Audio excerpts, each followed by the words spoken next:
بداية إشغال ماستر الحكمة المحلية. وبهذه المناسبة أنوه بجميع طلبة الماستر وكذلك أساتذة الماستر على المجهودات الجبارة اللي قاموا بها من أجل إنجاز هذا العمل، واللي بطبيعة الحال المفاتيح يبذلونه بطبيعة الحال من أجل البحث العلمي وكذلك المساهمة في المعرفة العلمية. اليوم لنا موعد مع أول مائدة مستديرة في هذه السلسلة ديال الأشغال، وهي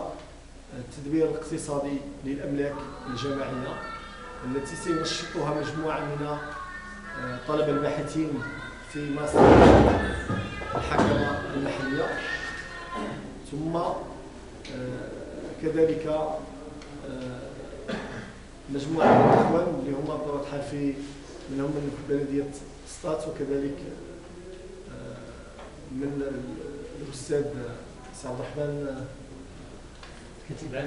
العام للجماعة المحلية ديال جماعة السعيد، وبحضور السيد نائب العميد